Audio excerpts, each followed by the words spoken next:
Hey everyone, tonight we're drifting back to a place that somehow manages to feel ancient, eternal, and slightly sandy in every direction. So, settle in, dim the lights, get comfortable, let your shoulders loosen a little, let the day slide away like a forgotten hieroglyph no one is going to bother translating. Because this evening, we're taking a slow, drowsy walk through one of history's most persistent mysteries, how the pyramids were actually built. A topic that often comes with far more enthusiasm than sleep. But don't worry, we're going to drag it down to a peaceful, bedtime-appropriate murmur. No aliens, no conspiracies, no frantic documentary hosts insisting something is impossible unless a race of interstellar contractors stopped by on their lunch break. Just people, tired, sunburned, remarkably organized people, and the kings who insisted on being buried inside massive stone triangles because, of course, they did. So let's drift back, about 4,500 years, to the old kingdom of Egypt, where a monarchy so obsessed with stability accidentally created one of the world's greatest architectural anxieties, figuring out how to build something impressive enough to make your divine status seem believable. Because nothing says "trust me, I am a god" like forcing thousands of people to haul multi-ton limestone blocks under a desert sun. Naturally, let's start with a gentle truth. Egyptian pharaohs were not known for their humility. In artwork they appear serene and composed, but in real life they were essentially hereditary CEOs who believed they were the physical embodiment of Horus. Imagine a corporate manager. Now imagine he thinks he literally controls the sunrise. That's the basic energy level we're dealing with. And because of this, the pyramids weren't just tombs, they were marketing, the ancient equivalent of a massive billboard promoting the pharaoh's greatness. Except instead of buying space near a highway, they used 6 million tons of stone and the unpaid labor of an entire nation, some paid, but not slaves in the chattel sense that movie trailers love. More like, congratulations, grain farmer, it's annual flood season. The Nile has taken over your fields, so please report immediately to this state-sponsored construction project where you will be fed, housed, and dramatically overworked for several months. Egypt called it corvée labor, a polite term meaning, this is mandatory, but we're going to make it sound like an honor. And honestly, people went along with it. Not because they loved hauling rocks, but because Egyptians took the afterlife very seriously. If your king needed a monumental tomb complex the size of a small city, well, who were you to argue? Better to show up and move your assigned quota of blocks than risk offending the living God, whose job it was to make sure your soul didn't end up wandering the desert forever. So yes, religion was the ancient world's most successful motivational poster. Now, when we picture pyramid construction, we often imagine a chaotic scene. Thousands of people pushing ropes, sand flying everywhere, someone yelling for more manpower, someone else fainting dramatically. But reality was surprisingly calm. Egyptians were frighteningly organized. Their entire society ran on measured, rhythmic cycles: flood, plant, harvest, repeat. So coordinating pyramid labor teams wasn't all that different from managing seasonal agriculture. Works crews were arranged into neat units with names like the Drunkards of Menkaure or the Friends of Khufu. Think of them as ancient construction teams with the morale of slightly underslept frat houses. Archaeologists have found graffiti all over the pyramid blocks: friendly insults, slogans, doodles, because, even in the Old Kingdom, men working together in heat for months at a time coped by drawing inappropriate things on public property. Humanity truly doesn't change. The workers lived in a well-structured village near Giza, complete with bakeries, breweries, dormitories, and what we now call the oldest evidence of workers' compensation. Sprained ankle, there was a physician. Injured foot, someone would wrap it and give you beer. Because beer was basically water with ambitions. To keep thousands of workers fed, Egypt needed a constant supply of bread, onions, and yes, beer. A lot of it. Enough beer to make even modern festival organizers quietly raise their eyebrows. And while this doesn't sound like the peak of luxury compared to farming in rural Egypt, a few months at the pyramid site wasn't necessarily the worst gig. At least you were guaranteed meals and a place to sleep.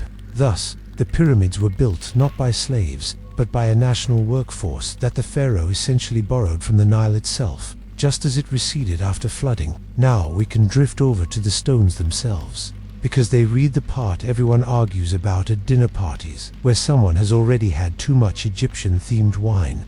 The Great Pyramid alone contains about 2.3 million blocks. Some are small enough for a few workers to push, others weigh 30 tons. A few monstrous pieces near the internal chambers weigh around 70 tons, because nothing says royal resting place like engineering a problem for future archaeologists. Let's start with quarrying. Most of the limestone came from nearby cliffs, which was helpful because carrying 2.3 million blocks from somewhere far away would require exactly the kind of mathematics that leads ancient engineers to develop stress-induced migraines. Workers cut the blocks with copper chisels, stone hammers, and a level of patience most of us would not achieve, even if someone bribed us with eternal bliss. The blocks were pried from the bedrock, shaped roughly on site, and dragged across the desert on wooden sledges. And here's the soothing part: dragging sledges across dry sand is miserable. Dragging them across wet sand is surprisingly smooth. The Egyptians figured this out early. Wall paintings show workers pouring water in front of sledges, which reduces friction and prevents the sand from bunching up. In other words, no aliens, just mud. Once the blocks reached the pyramid, it became a game of lifting. Not dramatically, just gently, a little at a time. The Egyptians likely used long, sloping ramps, simple, practical, and exactly the kind of solution that disappoints people hoping for lost technologies. The ramps were built from mud brick and limestone chips. As the pyramid rose, so did the ramps. It was slow, quiet, and impressive in the way synchronized spreadsheets are impressive. Not glamorous, but incredibly effective. Workers pushed, pulled, and levered stones into place, using wooden beams and gravity.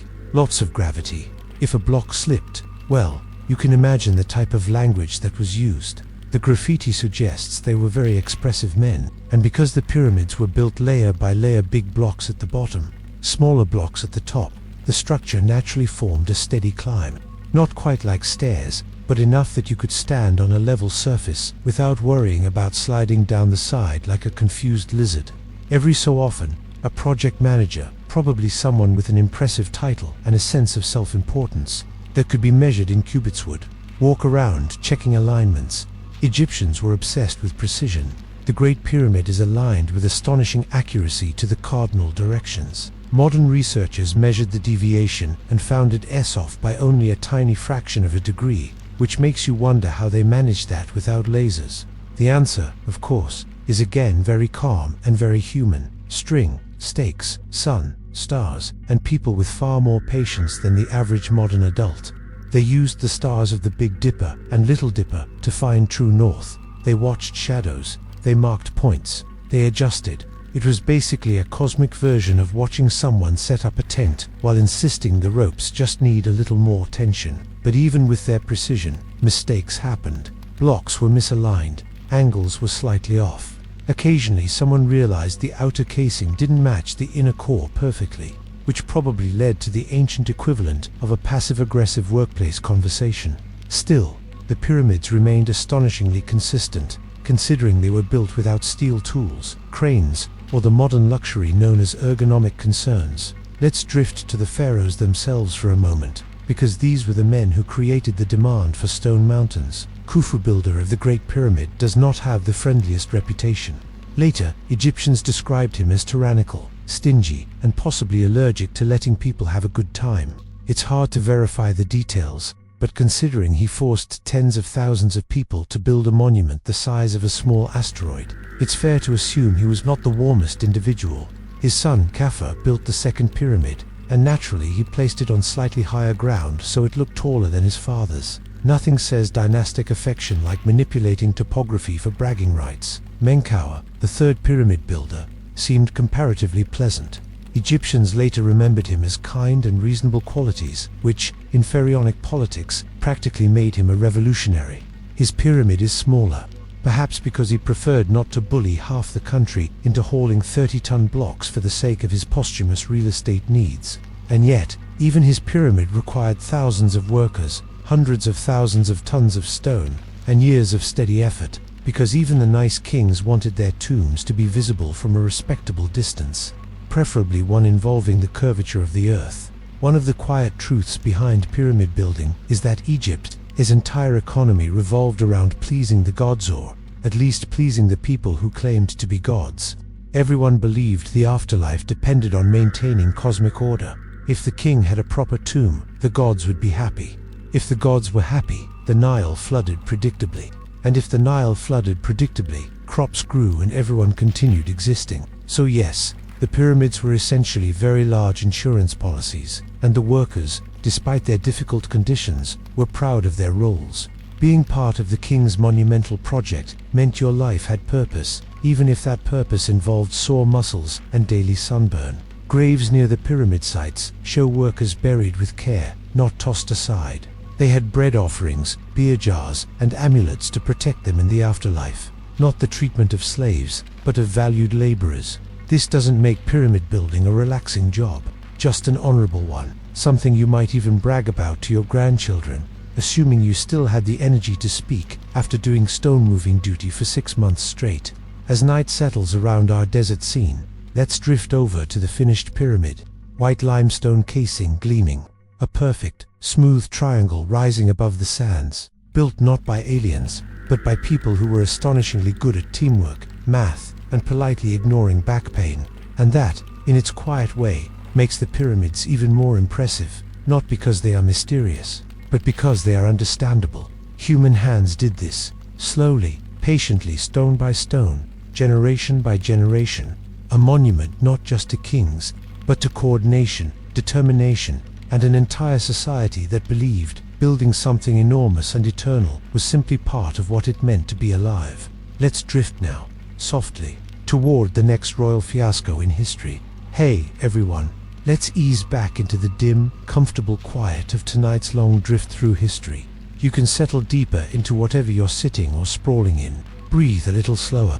Let the lingering desert sand from part 1 brush off your mind, because now we're gliding into another corner of the past, a softer, stranger, and slightly pitiful place, the childhoods of royals. You'd think growing up in a palace would be wonderful. Gold everywhere, servants waiting in the shadows, tutors who politely pretend your doodles look like masterpieces. But royal childhoods weren't exactly cozy.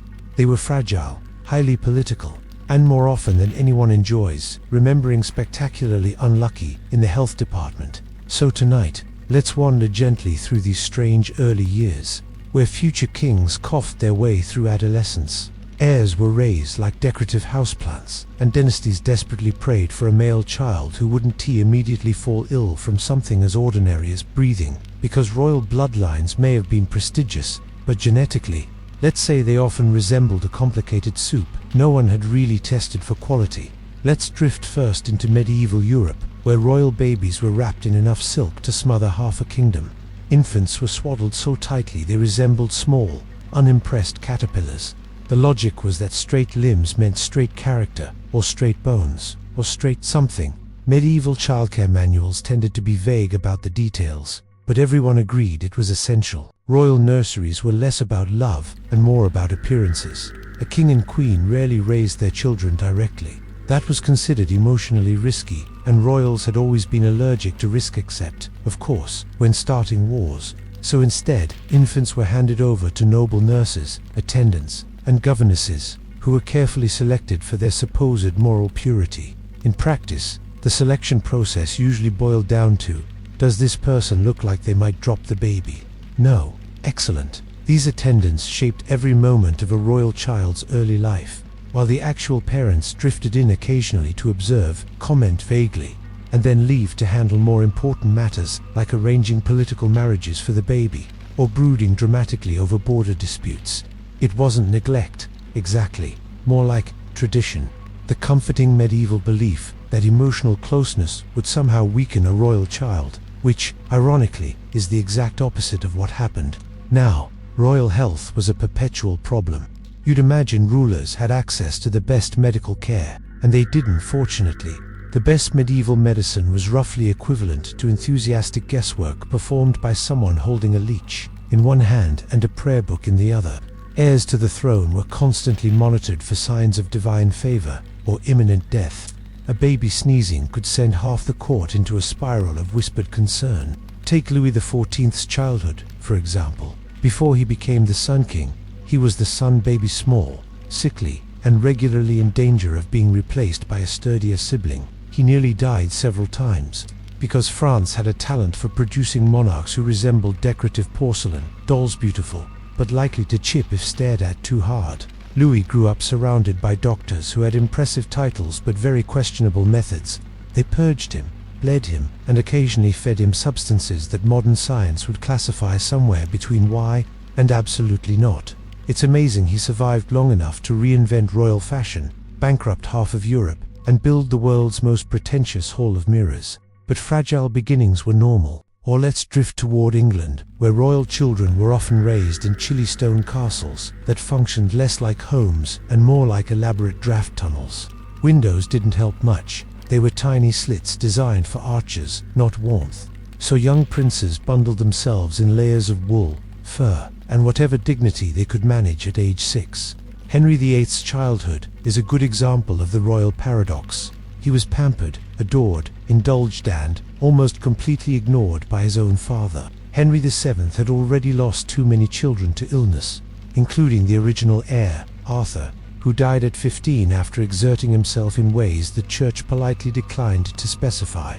So young Henry was protected with obsessive intensity. He was given tutors for everything: Latin, theology, music, manners, swordsmanship, and the delicate art of not offending diplomats. His rooms were scrubbed constantly, because a hint of sickness could undo all of England's succession planning. He grew into adulthood, both spoiled and starved for affection, attention, and any real understanding of how normal humans behaved, a perfect formula for the future monarch he became. But as a boy, he was lively, intelligent, and lonely in that particular royal way, surrounded by people, yet spoken to as if he were a fragile relic meant for decorative use only. Of course, if we're discussing unfortunate royal childhoods, we must drift toward the Habsburgs, Europe's most inbred dynasty, a family tree so tangled it resembled a particularly determined shrub. Royal children here were born into a world where genetics were more of a gamble than usual. The famous Habsburg jaw, that protruding, elongated chin, wasn't just a mild inconvenience. It made eating difficult, speaking difficult, existing uniquely challenging. Charles II of Spain is the poster child of this genetic tragedy. Born in 1661, he entered the world with the physical burdens of at least 16 generations of enthusiastic cousin marriage. He struggled to walk, struggled to talk, and struggled to live up to the expectations placed on a king whose face could politely be described as structurally ambitious. His wet nurses reported constant health problems. His tutors reported that teaching him required patience, repetition, and sometimes divine intervention. The poor man grew up believing he was cursed. The truth was simpler and significantly less mystical. His family tree had far too few branches. But Charles's childhood was not cruel intentionally, was cruel by design. He was meant to rule an empire, yet he was completely unprepared for basic tasks. His mother sheltered him excessively, refusing to let him walk without assistance well into adolescence. She insisted this was for his safety. In reality, it was for political control. Royal childhoods were often more about manipulation than love. Now, let's drift to France again, but earlier back to the 14th century. Here we meet Charles VI, also known as Charles the Mad, which, to be fair, was not a childhood nickname. Charles was crowned king at 11. At that age, most children are perfecting their handwriting and developing a deep resentment for vegetables. But Charles was suddenly responsible for a kingdom constantly on fire, figuratively, though sometimes literally, considering medieval heating systems. His tutors didn't teach him stability. They taught him chivalry, pride, and an unwavering sense of royal destiny. Unfortunately, no one thought to teach him how to cope with stress, which is how he ended up, years later, running wildly through his castle because he believed he was made of glass and might shatter if anyone touched him. This is what prolonged royal pressure could do, especially when combined with genetics as exciting as France's Valois dynasty. But as a child, Charles was described as gentle and sweet-proof, that medieval political environments could take even the most delicate personalities and turn them into cautionary tales. Let's drift away from Europe for a moment, over to China, where imperial childhoods were no less complicated. Young emperors of the Ming and Qing dynasties lived in the Forbidden City, a palace so vast and regimented that even the air felt like it had to follow protocol. Royal children here were surrounded by eunuchs, tutors, and protocols that dictated everything down to how they held their chopsticks. Meals were scrutinized, movements were controlled, playtime existed, but only in heavily supervised forms that made it feel less like play and more like dignified frolicking. One emperor, the Wanli Emperor, grew up under the suffocating control of advisors who believed children existed to be molded, not enjoyed. His early life was one long etiquette lesson. No wonder he eventually refused to attend state meetings for decades. That kind of rebellion begins quietly in childhood, usually somewhere between no, you cannot choose your own toys and do not run.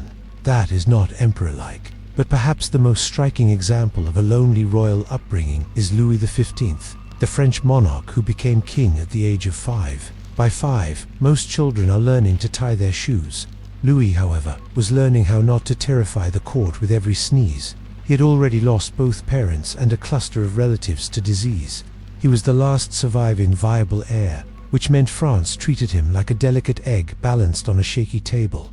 Everyone adored him, everyone feared for him, everyone hovered. It's difficult to grow up normally when an entire government is essentially praying you don't catch a cold. Louis XV developed a quiet, almost melancholy personality.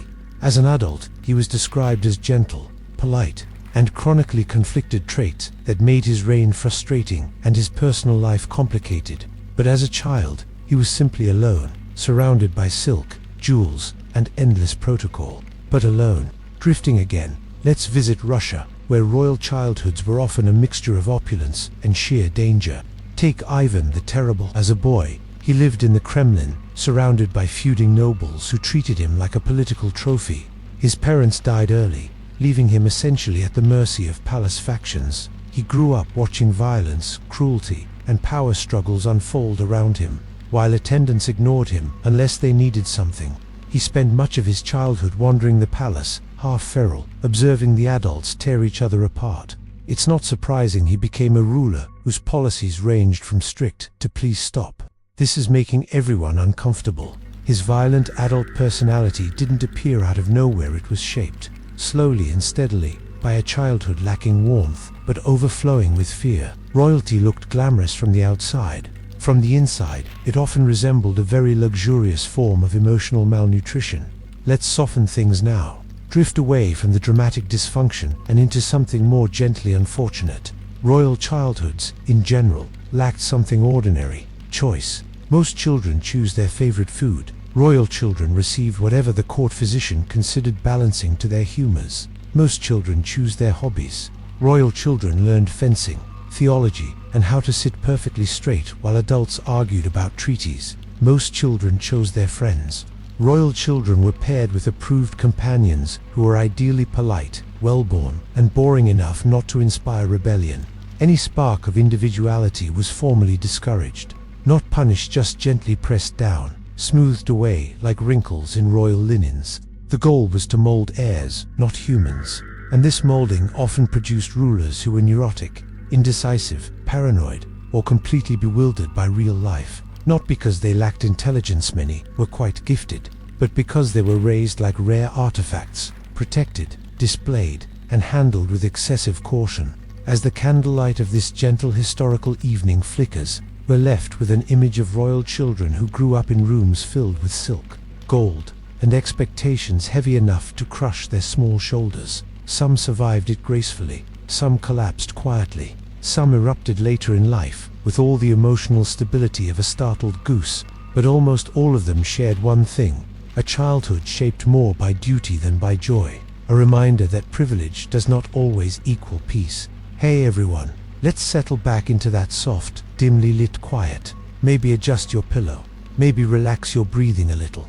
Let the thoughts of the day evaporate like dew on a summer morning, because tonight we're drifting into a topic that's somehow both tragic and gently comedic. The most inbred monarchs in European history, a subject whose tone, I know, sounds like it belongs in a documentary narrated by someone with very dramatic eyebrows. But don't worry, we're staying slow, soft, slightly amused, and very, very sleepy, because nothing says royal bedtime story like centuries of aristocrats marrying their cousins and wondering why the family tree kept producing heirs shaped like genetic riddles.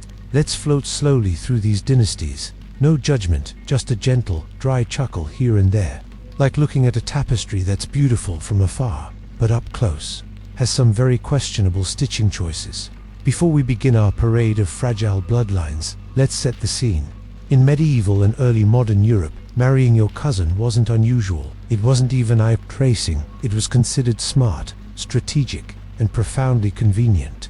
If you were a royal family and you spent centuries telling everyone your blood is divine, sacred, and superior, you can't just let your children marry peasants, or merchants, or anyone with suspiciously healthy genetics. No, the only acceptable partners were relatives, preferably close ones, ideally someone with the same grandmother. Because nothing says political stability like a family tree that looks like it was drawn by someone who didn't understand the concept of branches. So, let's drift into the quiet, gilded halls of Europe's most genetically adventurous dynasties. We begin with the dynasty everyone expects, the Habsburgs, the royal family equivalent of a historical caution sign, a dynasty that ruled half of Europe, accumulated endless titles, and somehow managed to lose the genetic lottery with suspicious consistency. At the height of Habsburg power, their family slogan might as well have been, "We marry our cousins so you don't have to." Their family triumph, we can call it, that was so tangled that modern geneticists sometimes study it the way botanists study rare, threatened plants. But let's drift gently into one of their most famous descendants, Charles II of Spain, the final Habsburg ruler of Spain, and a man who embodied with delicate fragility the full consequences of too many royal relatives sharing too many ancestors. Charles, too, had an inbreeding coefficient so high that statistically he was more related to himself than most siblings are to each other. He was the genetic equivalent of a photocopy of a photocopy of a photocopy, still recognizable, but not in peak condition. His jaw, the iconic Habsburg jaw, was so pronounced that he struggled to chew. He reportedly needed help swallowing. He could barely speak clearly. Walking took years to master. His body was constantly failing in new and creative ways.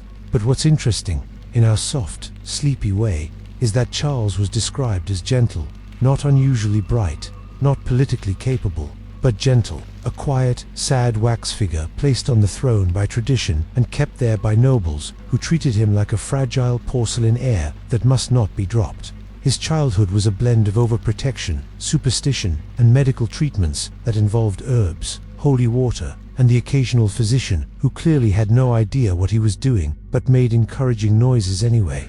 And yet, Charles tried. He tried to be king. He tried to live. He tried to continue a dynasty that nature very politely suggested should probably take a break. His death ended the Habsburg line in Spain, and Europe collectively sighed in political exhaustion. But genetically, it was a mercy. Let's drift now to another branch of the family, the Austrian Habsburgs, who were only slightly less inbred, mostly because they occasionally married someone who wasn't a cousin. A radical move. One such monarch was Emperor Ferdinand I. His parents were double first cousins, which is the genealogical equivalent of, well, pressing the family tree's repeat button.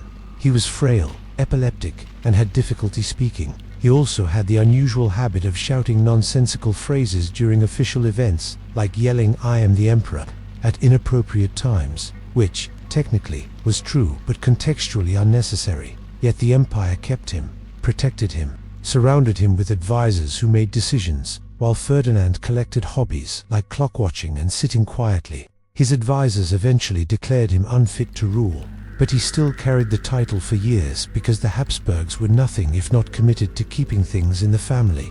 Literally. Now, let's float gently to France, where the Bourbons also indulged heavily in cousin marriage. Not as dramatically as the Habsburgs, but enough to cause some genetic confusion. The Bourbon dynasty liked to keep things neat: titles, land, marriages, which meant that families like the Spanish Bourbons and French Bourbons exchanged brides with the same casual energy as someone swapping holiday cookies. One notable figure, Louis XIV's grandson, Louis XV, a king whose family history was so intertwined that nearly every noblewoman he met was either a cousin once removed, or someone whose cousin had married his cousin. Louis XV himself survived childhood mostly by chance. His parents, grandparents, and nearly all royal relatives dropped like flies from disease. He was the last viable Bourbon heir left standing at age 5, a child groomed by a kingdom desperately hoping his lungs were sturdy enough to survive winter. His genetics weren't terrible by inbred royal standards, but they weren't ideal either. Fragile health, melancholy temperament, chronic anxiety, all common traits in monarchs raised in closed bloodlines. Louis XV spent his life trying to escape responsibility through hunting, affairs, and politely ignoring France's financial downfall. Things that happen when you're raised by relatives who believe emotions are optional. Let's drift north for a moment, into the chilly, dynastic drama of Europe's royal cousins in the 19th century, where nearly every king and queen was related to Queen Victoria in some way. Victoria herself was a carrier of haemophilia, a blood disorder that causes uncontrolled bleeding, and thanks to the royal tradition of intermarriage, her descendants spread this condition across several courts like a genetic party favor. Her son Leopold suffered terribly from it. Her grandsons and great-grandsons inherited it. Tsarevich Alexei of Russia was perhaps its most tragic victim, his childhood a slow procession of pain, bruises, bleeding, and panic, made worse by the fact that the entire Russian monarchy hinged on his survival. Alexei's health crisis led the Russian royal family to rely on Rasputin, the mystic, whose questionable hygiene, hypnotic stare, and strangely calming influence over the boy became a political disaster waiting to burst open like what you can imagine. This wasn't random misfortune. It was the direct result of cousin marriages spreading genetic mutations through royal lines that preferred keeping thrones in the family rather than introducing fresh DNA. Now, let's drift sideways into a more understated example. The Portuguese Braganzas, whose habit of uncle-niece marriages made even other royal families quietly uncomfortable. King Pedro II of Portugal married his own niece. Then his son João V also married a niece. Their grandchildren, a geneticist's slow-motion wince. One child in particular, José, Prince of Brazil, suffered chronic illness, developmental delays, and frailty so profound that he died, young, ending the male line. The Braganzas were proof that you don't need centuries of inbreeding to produce tragedy. 2 or 3 aggressively close marriages could do the job just fine. And now we drift to Egypt's Ptolemies, a dynasty so in love with sibling marriage that they essentially turned their family tree into a single straight line. The Ptolemies believed marrying your sister made you more divine, which is one way to justify things when your dating pool consists only of people who already live in your palace. Cleopatra, yes, that Cleopatra was herself the product of multiple sibling marriages, though she turned out surprisingly sharp, politically skilled, and charismatic. Genetically unusual, perhaps, but fully functional. Her brother husbands, on the other hand, tended to be less impressive. Ptolemy XIII, one of them, was described as emotionally unstable, easily manipulated, frequently confused, and prone to making disastrous decisions, like starting a civil war with Rome's most powerful general because his teenage pride was offended. You know, normal sibling marriage side effects. What's striking, drifting through all of this, is how many monarchs were described as delicate, slow to develop, nervous, melancholic, physically weak, prone to fits, and all of that was considered perfectly normal, expected, even because the idea of marrying outside the royal bloodline was more horrifying than producing an heir with the constitution of a frightened pigeon. The irony is gentle but profound. Royal families wanted purity, but purity, when taken too seriously, becomes fragility. Europe's monarchies produced kings who were brilliant, kings who were disastrous, and kings who seemed to have been placed on the throne mostly out of habit. But beneath their crowns, many of them shared the same genetic inheritance, a legacy of narrowing bloodlines, quiet suffering, and the weight of expectations far heavier than any crown. As we float toward the end of this part, let's hold a soft image, a royal nursery filled with silken jewels, but with children who struggled to speak, or walk, or breathe, courts whispering about fate, curses, or divine displeasure, when the truth was something far more mundane. Genes folded back on themselves, generations looping too tightly, love replaced by strategy, and dynasties slowly unraveling from the inside. Not dramatic, not sensational, just quietly, inevitably tragic, in that slow, human way. Hey everyone, welcome back. Just settle in again. Let your shoulders drop, let your breathing slow, and let's drift a little deeper into the desert night, where stone dust hangs in the air and ancient overseers are still quietly yelling at someone for stacking limestone blocks incorrectly. When we left off, we were lingering around ramps, quarries, bureaucracy, and the long, sigh-filled process of getting anything done in Old Kingdom Egypt. Now, let's wander further, gently, sleepily, as if carried on a warm breeze across 4,500 years. Because tonight, we're floating into the logistics behind pyramid building, the human systems, the tiny daily choices, the quiet disasters, and the steady, rhythmic labor that made colossal things happen, one unimpressive chunk of limestone at a time. No drama, no urgency, just soft, steady history. Let us drift down to the village of Deir el-Medina, a Ganoa example of Egyptian labor organization, because even though it is later in history, the patterns echo all the way back to the Pyramid Age. It's helpful to picture it when imagining how the Giza workers lived. Picture tiny mud brick houses warmed by the sun, a narrow lane, a few cats that look like they're plotting something important, but probably aren't, families waking up at dawn, stretching, complaining about their backs, because humans have apparently done that since the invention of the spine, and heading out to a day of steady, repetitive, very dusty work. That's the atmosphere we're working with. Now drift further back in time again, to the actual pyramid era. Imagine the pyramid workers' settlement, also mud brick, also noisy, also full of people discovering new and imaginative ways to be tired. There were bakeries, there were breweries, there were medical tents full of people with complaints like, "My leg hurts after carrying limestone for 6 hours." And the ancient physician, probably exhausted too, would sigh and say something like, "Yes, yes it would." This entire operation was a city, a real city. And while it existed for the glorification of the king, it also existed because thousands of entirely normal Egyptians had families to feed and taxes to pay. It wasn't mystical, it wasn't magical, it wasn't aliens. It was the ancient Egyptian equivalent of a very bad construction job, mixed with a very large tax obligation. Let's drift now into management, because nothing helps a person fall asleep quite like imagining a line of middle-aged Egyptian supervisors doing paperwork. At the top of the chain, there was the overseer of royal works, a position usually held by someone with the patience of a brick and the political skills of a crocodile.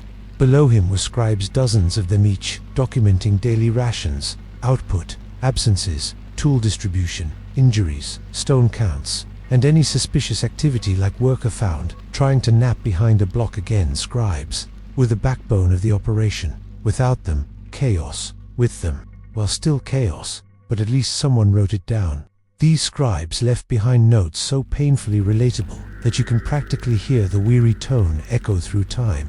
Things like, "Men absent, reason, brewing beer," or "worker did not appear, reason, his mother." And honestly, fair enough. The Egyptians took record-keeping seriously because they had to. This wasn't a job you didn't just hope a 2.5-ton block ended up in the right place. You didn't shrug and say, "We'll figure it out later." You measured, you double-measured, you reported it. You probably got yelled at anyway. This entire project was a symphony of small, monotonous, absolutely crucial details, and the Egyptians excelled at that kind of thing. Let's drift toward the stone itself, because the stone is where the real story lives. Limestone for the pyramid body came from local quarries at Giza, which was convenient, because hauling stone across long distances in desert heat tends to make people question their life choices. But the fine white casing stone, that gorgeous, polished shell that once made these pyramids gleam, came from Tura, across the river. Imagine those blocks, smooth and bright as frozen sunlight, being ferried down the Nile on boatwash. Everything quiet except the creaking wood and the soft splash of water. Workers watching the current carry the stone toward Giza, perhaps feeling a rare moment of calm as they drifted with the flow instead of wrestling against it. Granite, on the other hand, came from Aswan, far to the south. It was hard, heavy, stubborn, basically the ancient world's version of a terrible building material you still had to use because tradition demanded it. Only a few rooms and passages needed granite. The Egyptians knew better than to build an entire pyramid out of it. You can almost hear the foreman saying, "No, absolutely not." Even so, carving and transporting granite beams weighing 50 to 80 tons was an achievement worthy of the softest, most respectful bedtime. But again, no magic, just skill, patience, and workers who were probably regretting all their life choices. Now drift with me to the building process itself. Picture the early stages: a flat platform, leveled with remarkable accuracy. The Egyptians used water trenches to find true level, which is such a simple and elegant idea that modern engineers occasionally squint at it and mutter, "Huh." Then the first course of stones, then the next, all carefully placed, each block a little higher than the last, a slow, steady, upward crawl. There were ramps, many ramps, not elegant spirals or dramatic zigzags, just gentle, practical slopes, built of mud brick, limestone chips, and sand. Nothing exotic, nothing mysterious, just the same principle you use when pushing something heavy up a plank, except, bigger. As the pyramid grew, so did the ramps, and the workers, and the complaints. Imagine thousands of tired voices echoing off the stone surface, sounding something like, "It's too hot. This block is too heavy. He's not pulling his weight. Why did the king want the big one?" And the overseer saying something equally timeless like, "Let's just get it done." Humanity doesn't change much.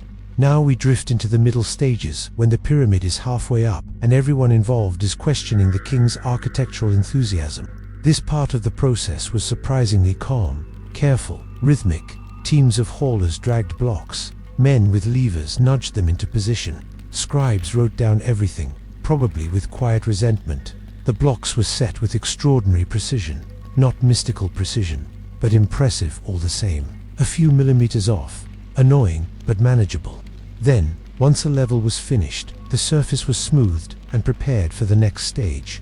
Not glamorous, not exciting, but essential. Just like sanding a wooden board. If the board weighed a couple tons, and the sanding was done by sunburnt men muttering under their breath. Let's drift again, this time into the internal structure, the passageways, the chambers, the relieving blocks. Khufu, because he had a flair for architectural inconvenience, decided he wanted a grand internal layout. So deep inside the mass of stones, workers carved descending passages and placed enormous granite beams to keep the ceilings from collapsing.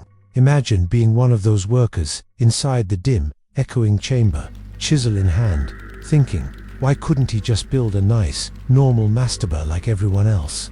But they did it, slowly, patiently, with skill that still holds up today.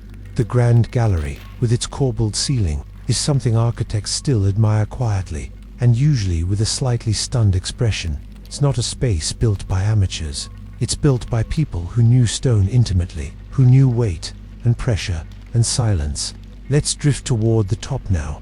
The higher the pyramid rose, the more tedious the work became. Blocks had to be hauled further, lifted higher, aligned more carefully. The summit narrowed to a tiny platform where only a few workers could fit at a time. At last, a final capstone, perhaps gilded, perhaps polished limestone, was set in place. A symbolic moment, quiet, not triumphant, not dramatic, just the soft sound of stone meeting stone, and the long, slow exhale of thousands of workers realizing they could finally go home. For decades, the pyramid had risen, and then, it was done. A mountain of human patience, a testament to what can be achieved slowly, steadily, and with an absolutely unreasonable amount of limestone. But of course, the story doesn't end with constructed. The Egyptians were perfectionists, so now we drift into the final stage, finishing. The casing stones were polished to a gleaming surface that caught the sunlight so intensely that the pyramids probably looked like giant, slightly smug lighthouses. Workers smoothed edges, adjusted joints, cleaned up the ramps, and dismantled the temporary structures. Imagine the last days much quieter than the building years. Men sweeping dust from the base, supervisors making one final inspection, scribes writing the last entries, possibly with a tear of joy. And once all was calm, the pyramid stood alone, silent, reflective, a geometric giant in the dawn light. Hey, everyone, welcome back. Take a breath, let your shoulders settle where gravity wants them, and let's drift a little deeper into the soft, sandy quiet of ancient Egypt. We're still wandering around Khufu's world calmly, slowly, where myths float around like desert dust, and royal decisions sometimes make you wonder if absolute power leads directly to absolute nonsense. Tonight, we're easing into the strange ideas people have had about the pyramids, and the strange choices made by the people who ordered them. Nothing too sharp, nothing too dramatic, just a gentle wander through centuries of confusion and royal eccentricity. Let's start with the myths, because of course the pyramids attracted them. Anything massive, shiny, and built with questionable economic priorities tends to inspire imaginative theories. You've probably heard some of them. Aliens built the pyramids. Atlanteans did it. A lost civilization with laser levels and Bluetooth chisels.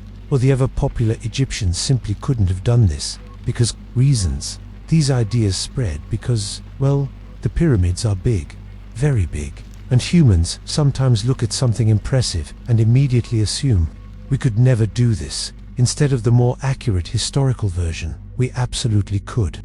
It would just be awful. The truth, the calm, grounded truth is that the Egyptians were astonishingly organized, endlessly patient, and perfectly capable of shaping stone with tools made of copper, dolerite, and pure stubbornness. Nothing mystical, just a lot of sweating, hauling, planning, and swearing in Old Egyptian. But the myths are persistent, probably because the reality that tens of thousands of people spent decades moving rocks because their king said so is a little too relatable. We all know what it feels like to do long, thankless work for someone else's grand vision. Maybe that's the real mystery. Now let's drift into Egyptians' own myths, because they also enjoyed spinning a good story, preferably one involving gods, cosmic order, and the occasional crocodile with attitude. The pyramids weren't just big tombs, they were meant to be engines of eternity. Their shape echoed the Benban, the primordial mound where the first rays of creation touched. Their harmonious geometry symbolized the rising sun, stable, eternal, quietly repeating each day. The king, especially a king like Khufu, saw himself as part of that cosmic machinery. Half administrator, half divine middle manager, someone who ensured the universe kept its schedule. To the Egyptians, a pyramid wasn't a vanity project. It was maintenance, cosmic maintenance, much like changing the world's spiritual light bulbs. This worldview explains a lot. It explains the scale, it explains the resources, it explains why no one stood up and said, "Hey Pharaoh, maybe we aim for something smaller this year." You do not question the person whose job description includes, maintains the order of the cosmos. Let's float now into the personality of Khufu himself. Because he had one, a strong one, the kind of personality that makes people mutter quietly but obey anyway. Khufu does not have a warm historical reputation. In later eras, he was portrayed as harsh, ruthless, a man who treated the royal treasury like a personal toy box. Middle Kingdom writers talked about him as if he were the ancient Egyptian version of an unpleasant boss who schedules meetings for Friday evenings. Greek historians centuries later claimed he shut down temples, exploited workers, and generally behaved like someone who was allergic to joy. Are these accounts accurate? Probably not. They're written centuries after the man died, which is a great time to be extremely brave with your opinions. But Khufu was almost certainly ambitious, confident to the point of delusion, and very comfortable with other people doing the heavy lifting. He was a classic Old Kingdom monarch, divine, aloof, and firmly convinced that the sun rose each morning partly because he existed. Imagine the calm, steady arrogance of someone who looks at a flat desert plateau and thinks, "Yes, I'd like a large geometric mountain, please, with smooth sides," and a small internal complication to keep the architects awake at night, and everyone else saying, "Of course, Your Majesty." Let's drift on to his family, because the royal family of the 4th dynasty was a fascinating mix of brilliance, ambition, and genetic recycling. Khufu's father Sneferu was an innovator, the man who perfected the true pyramid form. He built at least 3 enormous pyramids, possibly 4, which suggests he had a habit of making large, expensive mistakes and then politely pretending they were intentional. Sneferu was beloved, Khufu less so. Khufu's mother, Hetopheres, is one of the most interesting queens in ancient Egyptian history. Her tomb was discovered intact, white beds, furniture, gold, beautiful alabaster jars, all carefully arranged by tomb workers who didn't realize archaeologists would show up 4,000 years later and admire their craft. Khufu had dozens of children, princes, princesses, half-siblings, half-cousins, cousins who married each other, and a general atmosphere of we keep the bloodline pure by reducing the number of directions it can flow. Royal lineage charts from this period look like someone tried to draw a family tree but got bored halfway through and instead sketched a spatial puzzle. Naturally, royal families everywhere do this. Let's wander into the construction workforce again, but now focusing on the human quirks that archaeology gently reveals. When workers died, They were buried with simple graves near the pyramids themselves. Their bones show healed fractures, meaning they received medical care. Some show signs of arthritis so advanced that it whispers, yes, this person definitely hauled limestone for a living. We even find little traces of their personalities. Beer jars labeled with workplace crew names, things like the Friends of Khufu or the Drunkards of the Valley, which is honestly the name of a band waiting to happen. There were worker teams named after gods, after royal titles, even after sarcastic slogans like Enduring Gang. You can picture them saying it under their breath. Another load. Sure, we're enduring. The humanity is so soft, so quiet, so relatable. Now drift into the long, mysterious subject of ramps again. Yes, ramps. Because if there's one thing that keeps people awake at night, other than taxes, and sudden existential dread, it's the question of how, exactly, ancient Egyptians moved all that stone. There were probably multiple ramps, straight ramps, dogleg ramps, ramps that wrapped around the structure, ramps that were built, rebuilt, and argued over. Engineers still debate the precise configurations, which is charming, this eternal low-stakes academic disagreement about ancient construction techniques. Meanwhile, the ancient workers would have tilted their heads and said, "Why are you still talking about this? We just built ramps." Sometimes the simplest answer is simply Let's drift a little into the concept of work teams, because their structure reveals how Egyptians prevented absolute chaos. A typical hauling team might consist of 22-24 men pulling a sled. A water pourer, yes, that was a job. A scribe keeping score like a very serious referee. And an overseer shouting vague encouragement. The water pourer moistened the sand in front of the sled, reducing friction. This wasn't a ritual. It wasn't symbolic. It was physics. Ancient, practical physics. And it worked beautifully. Even a small amount of water could reduce the drag by half. The water pourer might be one of the most underappreciated people in history, quietly saving thousands of calories of effort each day. Never applauded, never thanked, probably overworked. Now, let's drift into a gentler, more cosmic layer of meaning. The Egyptians believed that the king's pyramid helped maintain the delicate balance of truth, order, and harmony in the universe. When the king died, he didn't simply leave. He joined the sun god Ra in his eternal journey across the sky. Every sunrise was a rebirth, every sunset a descent into the underworld. A cycle, predictable, comforting. The pyramid was the launch site for this divine commute, a celestial departure gate, if you will. This idea wasn't frightening to them. It was steady, soothing, a cosmic routine, as reliable as the flooding of the Nile. And in its own strange way, you can feel that calmness echoing still in ancient coolness embedded in the stone.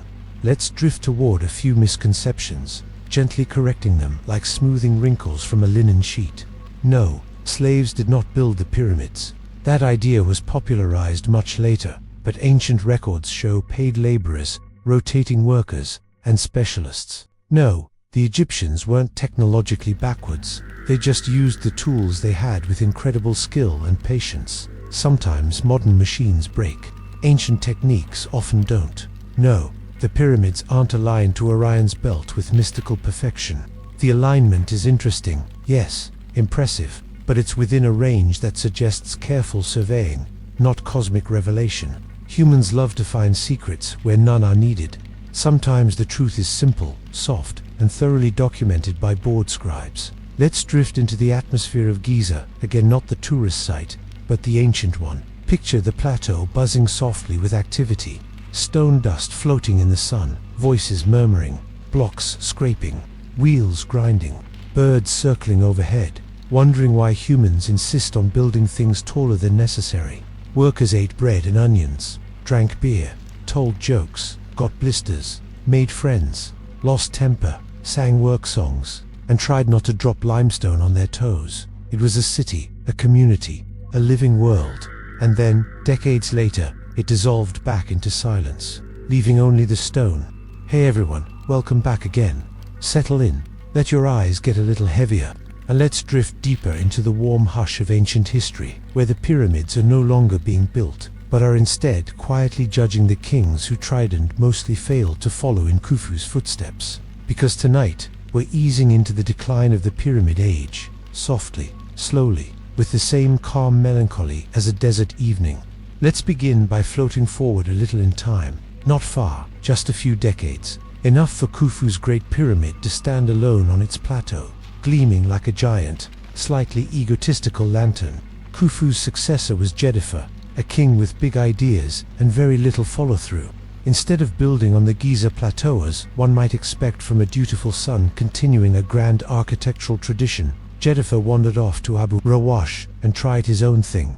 Naturally, this did not go well. His pyramid site is now basically a sad pile of stones, looking like someone started a project with enthusiasm and then remembered they weren't Khufu. There's a charm to it, though, in a gentle, oh, he tried sort of way. Jeddifer is also sometimes credited with being the first king to adopt the title Son of Ra, which is very on brand for a man building a subpar pyramid while insisting on celestial parentage. But his reign didn't last long, and his pyramid remains politely incomplete. Now we drift to Khufu, Khufu's son, who decided to restore the family prestige by building something properly dramatic at Giza. He succeeded, mostly because he used a clever architectural shortcut. He built his pyramid on higher ground, making it look larger than his father's even though it wasn't. You can imagine Khufu standing there with a quiet grin, thinking, height is relative. He also built one of the most famous monuments in the world, the Great Sphinx, a colossal creature with a lioness body and a king's head, staring eternally at the horizon like it's waiting for someone to bring it a cup of tea.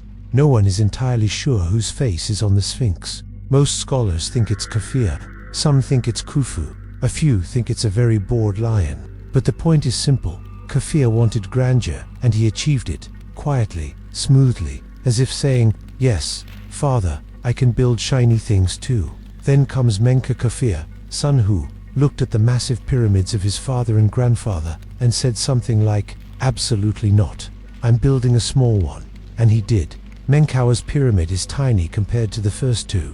Adorable, almost like a pyramid that shrank in the wash. But it is beautifully made. Precision blocks, hard granite casing, a tomb not of overwhelming size, but of elegance. Menkawa's pyramid has a strangely relatable energy, as if he said, I'm not doing all that, and then proceeded to make something tasteful instead.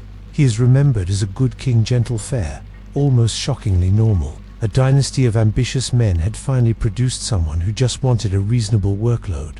But after Menkawa, the dynasty begins to wobble. The fourth dynasty ends with smaller pyramids, rushed construction, and kings whose names tend to drift into the historical background like the fading notes of a lullaby.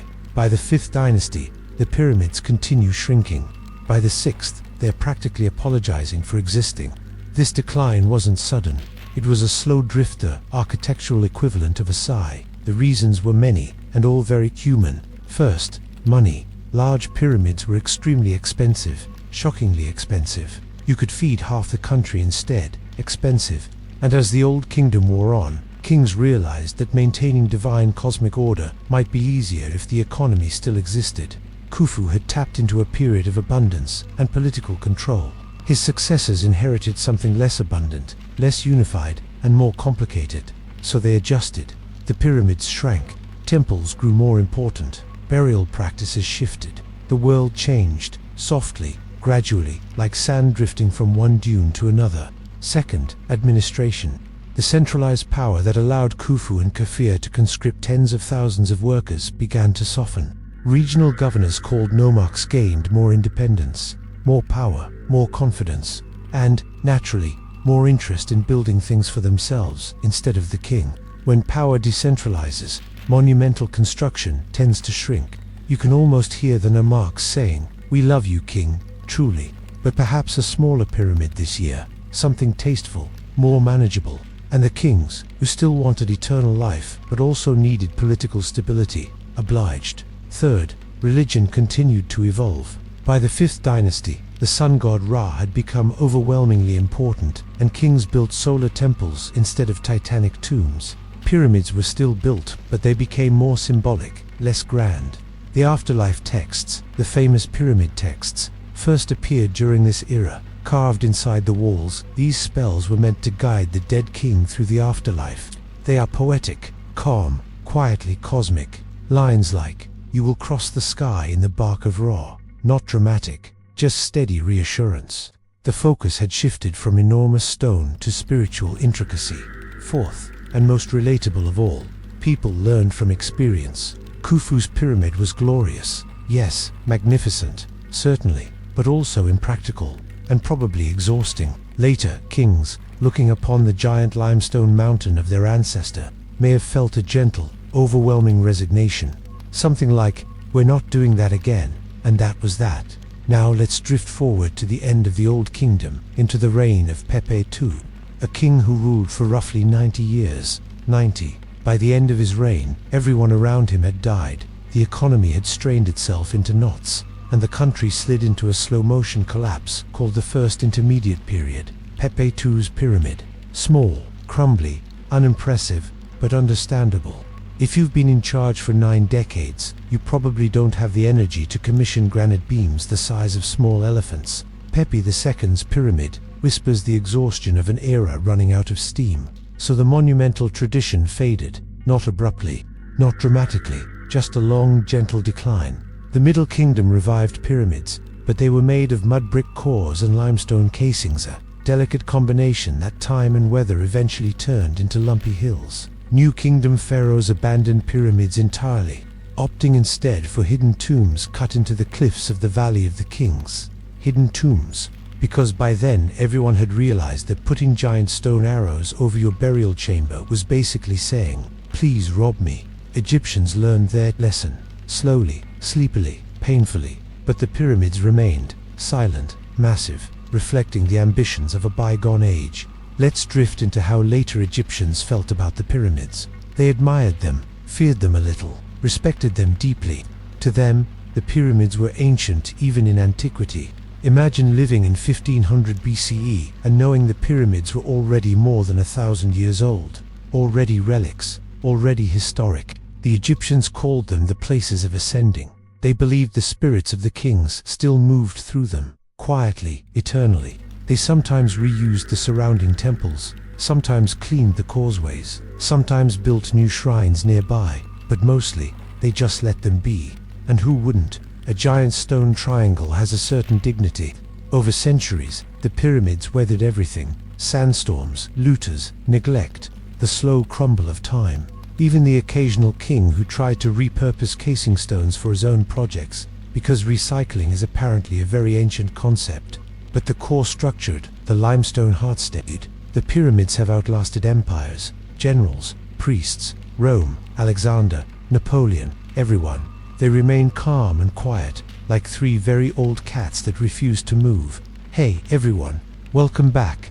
If you've somehow drifted this far, you're doing great. Part 7 picks up where we left off, still wandering through the long, sandy corridors of ancient Egyptian engineering, and the even longer list of royal personalities who absolutely insisted the world revolve around them. So let's settle back in, take a slow breath, let your shoulders fall a little, and we'll drift into another chapter of how were the pyramids actually built. The part where pharaohs began treating pyramids less like monuments to eternity, and more like overcompensating architectural flexes. We've talked about the early kings who were finding their footing. We've covered Sneferu, the cheerful overachiever. We've given Khufu his gentle roast, which frankly, he earned. Now, we drift to the pharaohs who inherited this giant legacy. Imagine being born into a world where your dad built a building the size of a small mountain, and everyone expects you to top it. It isn't exactly a recipe for a balanced personality. Some handled it gracefully, some, well, didn't. Let's start with Jedifer Khufu's son. You might not recognize his name immediately, mostly because he didn't build a pyramid people still visit in their millions. Instead, he went with a structure at Abu Rawashwan that today exists mainly as rubble, politely pretending to be a pyramid. And to be fair, it's not entirely his fault. Jedifer died before finishing it, or someone destroyed it, or the elements took it. Archaeologists argue about it endlessly, as archaeologists do. Half the time, they're like royal gossip columnists but with more sand involved. What we do know is that Jedifer clearly wanted to outdo his father, the builder of the Great Pyramid, because of course he did. He even tried a slightly different architectural approach, steeper angle, a higher elevation, something that would looked elegant in a my pyramid is closer to the gods than yours sort of way. But he barely got started before disappearing from the historical record, like someone quietly sneaking out of a party they didn't want to be at. His reign was short, his pyramid remains unfinished, and his biggest contribution to history is a broken statue that people argue might be the oldest realistic portrait of a pharaoh, because it shows a man with a faintly unimpressed expression, like someone who has just been told construction will be delayed another season. After Jeddah, the throne passed to Khafren, other son of Khufu, and the man who, possibly, commissioned the Great Sphinx. Khafre was determined not to be overshadowed even, though the actual shadow coming from the Great Pyramid made that almost unavoidable. Naturally, he decided his pyramid should sit slightly higher on the plateau, so from some angles it looks taller. A nice optical illusion, a subtle way of saying, see, I can play the pyramid game too. His pyramid is smaller, but because it keeps most of its casing stones near the summit, it looks sharper and more intact. You can almost imagine Khafre smiling smugly from wherever pharaohs currently reside, watching tourists say, wow, that one looks better. The Sphinx, if it was indeed carved for him, became a kind of cosmic security system, a giant limestone guardian staring directly east, as if keeping an eye out for anyone daring to build something taller. And honestly, creating a giant human-faced lion just to watch people look at your bigger relative's pyramid is extremely on brand for ancient royalty, quiet insecurity wrapped in 30-foot stone. Then we drift along to Menkaure, Khafre's son. If Khafre was about showmanship, Menkaure was about moderation, something genuinely suspicious in a royal family, but refreshing. He built the smallest of the three great pyramids, not small by human standards, still enormous, still a full-body workout to climb. But compared to the other two, it feels like he said, let's just relax a little. And ancient Egyptian texts actually support this idea. Menkaure seems to have been a calmer pharaoh, more humane, less prone to ruling by fear. Greek writers centuries later even claimed he treated people with brace-yourself basic kindness. Naturally, the universe punished him for this. A legend says the gods declared Egypt was too peaceful under his reign, so he was doomed to die early, because, of course, that's how it goes. Be a tyrant, live forever. Be a good human, and fate taps you on the shoulder with a celestial wrap it up. His pyramid reflects this gentler personality. It uses granite on the lower casing, a luxurious touch, but the whole structure is more modest, more grounded. Almost like a king who was quietly aware he didn't need a city-block-sized ego monument to prove he mattered. But the real story, the one we're drifting toward, isn't just about individual kings. It's about how these pyramids continued to be built and how the systems supporting them evolved in strange, oddly human ways. By this stage, pyramid building was a full-blown national industry. You had architects whose entire family line specialized in angled walls, engineers who spent their entire lives perfecting the art of stacking stones slightly more neatly than the previous generation, priests who were basically spiritual accountants, tracking offerings and rituals like divine payroll managers, and overseers who took their job titles very seriously. You get the sense these people didn't do hobbies, no gardening, no pottery class on the weekends, just stone alignment, measuring rods, and probably a lifelong suspicion of sandstorms. The workers, meanwhile, had become experienced professionals. They knew how to cut limestone efficiently, how to haul blocks in organized groups, how to avoid heat stroke, which was basically a lifelong skill set in ancient Egypt. They also had specialized songs to keep rhythm while hauling stones. Imagine the world's heaviest work playlists, steady, slow, and deeply practical. Nothing upbeat, just enough cadence to get a 40-ton block moving without dislocating anything important. You can almost hear the low thrum of it in the background, a steady pulse, the heartbeat of construction. By this era, the building techniques had reached a balance. Ramps were used more intelligently. Materials were transported more efficiently. Organization had become smoother, less chaotic, but there were still flaws. Underneath the calm order of Egypt was the constant pressure of royal vanity. Every pharaoh believed deeply, unshakably, that their pyramid had to be perfect, that their afterlife depended on it, that eternity would judge the quality of their masonry. No one ever said, maybe we just build a nice tomb near the river and spend more time improving irrigation. That would have been considered revolutionary, possibly treasonous. And as we drift toward the end of the Old Kingdom, we see pyramid building reach its peak, and then begin, quietly, gently, to unravel.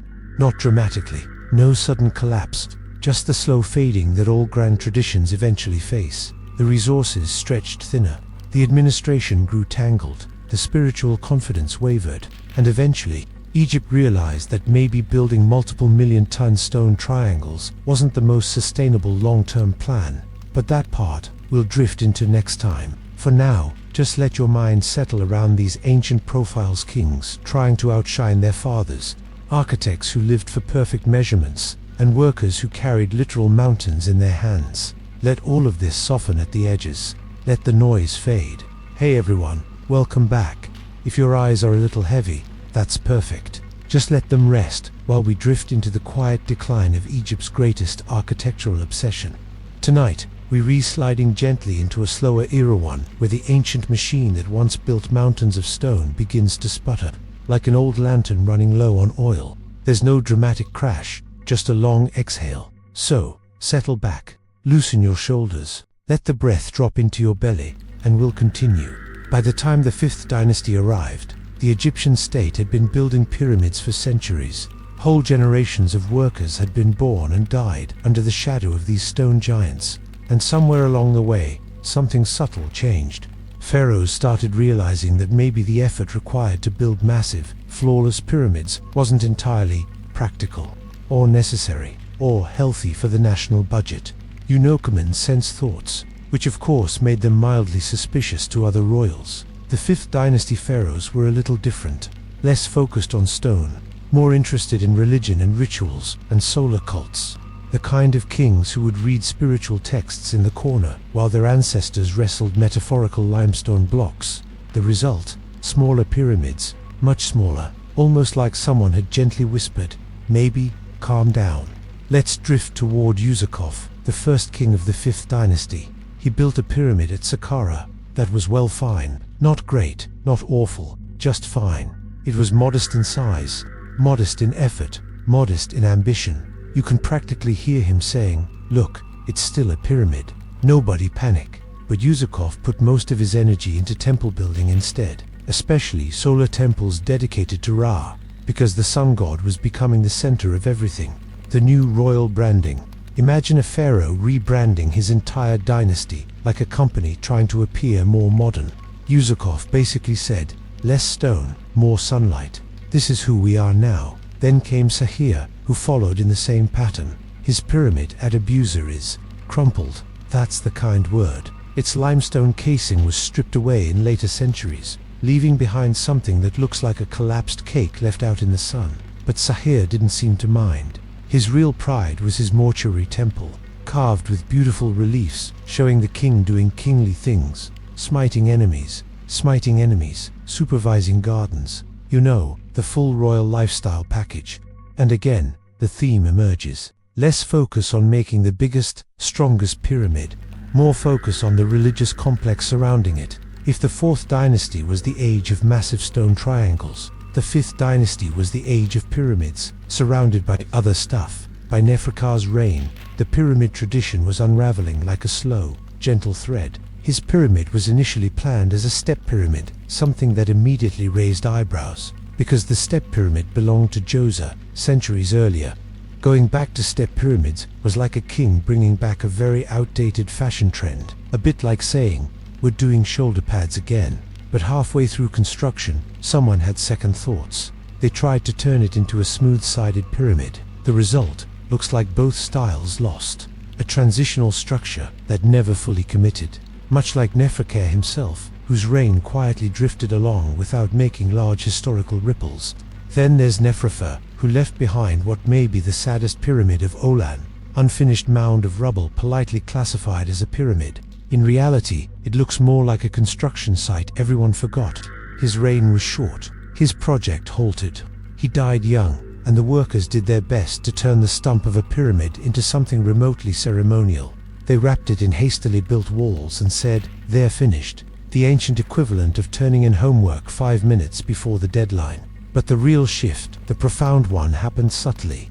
The 5th dynasty kings began carving pyramid texts inside their burial chambers.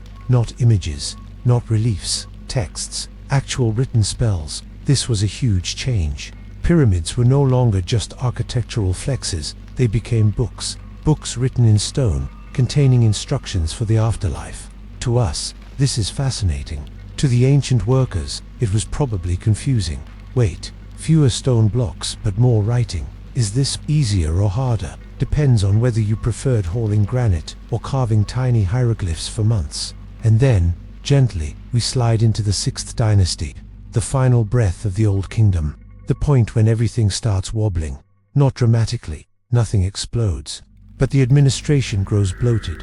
The local governors grow more independent. The king's power thins like old papyrus. And yet, ironically, this is when the most thoroughly decorated pyramid emerges. The Pyramid of Unas. Unas didn't make a big pyramid. He didn't need to. He hid the real treasure inside thousands of lines of pyramid texts carved into the walls. It turned his burial chamber into a spiritual instruction manual. Unas looked at the enormous pyramids of the past and said, "No, thank you. I'd like something compact, but with reading material." His pyramid was modest on the outside but dazzling on the inside, kind of like the ancient Egyptian version of a plain-looking house with a very fancy interior. But the most telling sign of decline came with Pepe II, the boy king who supposedly ruled for over 90 years. Imagine taking the throne at 6 years old. Imagine ruling for almost a century. Imagine making royal decisions when you're barely old enough to hold a reed pen, and still making them when you're too old to lift one. By the end of his reign, the state was exhausted, the economy strained. Local officials acted more like independent lords, and the old pyramid system simply couldn't hold everything together anymore. Pepe's pyramid is small, crumbly, almost shy. A monument reflecting a kingdom losing its grip, one gentle, sandy drift at a time. And this is where pyramid building quietly fades, not with fanfare, not with collapse, but with a long, peaceful sigh. The new kingdom will build tombs of course grand, painted, magnificent tombs, but hidden away in the Valley of the Kings, not stacked into the sky. The age of big triangles was over. Egypt had found new obsessions, new anxieties, new ways to pour royal energy into stone. But for now, just let your mind rest on this image, a desert full of weathered pyramids, each a monument to some ancient ego or fear or hope. The wind drifting through them, soft, unchanging, the workers long gone, the kings long dust. Only the stone remains, glowing faintly in the afternoon sun. Take a breath, let that settle. Hey everyone, welcome back. If you're still awake, you're doing far better than most people who listen to these late-night history rambles. And if you're drifting, that's completely fine too. Tonight we're floating into the Middle Kingdom, a period when Egypt, in a burst of nostalgic enthusiasm, tried to revive pyramid building after centuries of not really wanting to. So take a deep breath, let your eyes relax, feel the room get a little quieter, and we'll continue drifting through the sandy corridors of time. By the time the Middle Kingdom rolled around, Egypt had just pulled itself out of the first intermediate period, a long stretch of political fragmentation, where local governors essentially treated the throne as more of a friendly suggestion than an actual authority. Think of it as Egypt's version of, I know we technically have a king, but what if we all just did our own thing? When stability finally returned under Mentuhotep II, Egypt felt like someone recovering from a long illness, slow, cautious, and not entirely ready to start any massive stone projects that required national coordination, cooperative labor forces, and a functioning economy. So Mentuhotep II built a tomb complex, but not a pyramid. It was more like a terraced temple melted into the cliffs at Deir el-Bahari, a hybrid structure, half mountain, half monument, all extremely dramatic in a quiet, sandstone sort of way. You can sense the architectural experimentation, the let's try something new energy. The pyramids were great, but maybe we don't need a giant stone triangle to prove we matter vibe. But then the 12th dynasty arrived, and with it came a fresh wave of kings who looked back at the old kingdom and said, actually, maybe we do want triangles again. This was very Middle Kingdom behavior, trying to revive the good old days, trying to recreate the past without fully understanding why the past worked in the first place. Like someone attempting to recreate grandma's legendary recipe, but with substitutions. The first real revivalist was Amenhotep I, founder of the 12th dynasty. He built a pyramid at a site called Lisht. Now, if you've never heard of his pyramid, there's a reason. It did not age gracefully. It's basically a pile of eroded stone that looks like an unimpressed hill. And that's because the Middle Kingdom didn't use the same high-quality limestone cores as the Old Kingdom. They used mud brick, yes mud brick, for a pyramid. A material that, while excellent for houses and granaries, is less successful when asked to hold itself together for 4,000 years. Amenhotep's architects essentially said, "It'll be fine. We'll just cover it with limestone and no one will know." Everyone knows. Everyone knows now. Next came Senusrit I, a king who in many ways was the Middle Kingdom's "let me show you how it's done" ruler. He had big ideas, big projects, lots of confidence, and he built his own pyramid at Lisht as well. It too was made of mud brick. You can probably guess the outcome. If the Old Kingdom pyramids are like ancient mountains, Senusrit's is like a gravel pile politely pretending to be a monument. But Senusrit I also revived a crucial part of pyramid culture: the satellite structures, the temples, the causeways. He loved the classic ensemble. He wanted the full pyramid aesthetic event. If the central pyramid was quietly melting into itself, you can almost imagine modern archaeologists standing round these ruins, whispering, "They really tried." And we appreciate the effort. Then we drift to Amenhotep II, whose pyramid at Dosha is now barely recognizable, a faint outline of what once was, a ghost in stone form. And to be fair, it wasn't even that great when it was new. The king seems to have spent more energy on foreign trade, royal diplomacy, and an endless fascination with shiny imported goods than on making a long-lasting tomb. His burial site ended up becoming a treasure trove for archaeologists: lots of jewelry, lots of artifacts, almost like he cared more about accessorizing the burial than the building containing it. A very relatable impulse. But the most famous Middle Kingdom pyramid builder, the one who really leaned into the nostalgia, was Senusrit II, and he did something bold, innovative, even slightly rebellious for his time. He moved the location. Instead of building at Dosha or Lisht, like his predecessors, he built a pyramid at Eltlahon, right at the mouth of the Fayum oasis. It was a surprising choice. Imagine a pharaoh saying, "What if I build my giant mud brick triangle next to a swamp?" The engineering was creative though. The entrance wasn't on the north side like every other pyramid in Egyptian history. He hid it under the pavement. A clever design choice and possibly an attempt to confuse tomb robbers. It worked for a while, but only a while. Tomb robbers are consistent overachievers. Then came Senusret III, often considered one of the most formidable kings in Egyptian history, a military leader, a centralizing reformer, a man who probably glowered at people for sport. He built a pyramid at Doshrand, although it also suffers from the mud brick problem. It had an incredibly complex burial system beneath it, multiple corridors, trap layouts, false passages, the ancient Egyptian version of a security maze. Senusret III essentially said, "If anyone wants to rob my tomb, they should really have to work for it." This was a man who took personal security, personally. And then we reach Amenhotep III, the last great pyramid builder of Egypt. He built not one, but two pyramids. Because of course he did. Because some pharaohs simply cannot stop themselves. His first pyramid at Dosha, the so-called Black Pyramid, did not go well. Within his lifetime, the structure began to sag. Cracks appeared. The whole monument seemed to melt into the desert like a wax candle under the sun. Amenhotep III's architects quietly panicked. They probably avoided eye contact during inspections. And in the end, the king said, "Fine, we'll build another one." So he did. At Hawara, a pyramid surrounded by a massive labyrinth so elaborate that ancient Greek writers insisted it was one of the wonders of the ancient world. The labyrinth no longer exists, but it must have been stunning. Long corridors, hidden chambers, columns leading to more columns, a perfect metaphor for a king who seemed to want people to get lost just trying to understand him. By the end of the 12th dynasty, pyramid building faded again. Not with disaster, not with collapse, but with that same gentle drift we saw at the end of the Old Kingdom. Egypt had moved on. Kings began building rock-cut tombs instead, structures that required far less national labor and were much easier to hide. Pyramids became relics of nostalgia, ancient monuments to ancient ambitions. The wind still moved around them, the sand still piled at their bases, but the pyramids themselves, the ones built from mud brick, continued to sink into the earth, quietly, softly, almost like they were returning to where they came from. Take a breath, Let your mind rest on the idea of these half-forgotten Middle Kingdom pyramids, gentle mounds on the horizon, barely holding their shape, echoes of an older world. Hey everyone, welcome back. If you're still awake, you're a champion of late-night historical endurance. And if you're drifting in and out, that's perfectly fine. This is one of those quiet stretches of history where even Egypt seemed tired.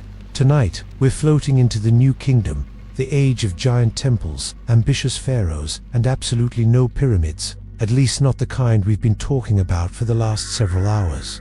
So take a slow breath, let your jaw unclench, let your eyes soften, and we'll drift together into this next chapter.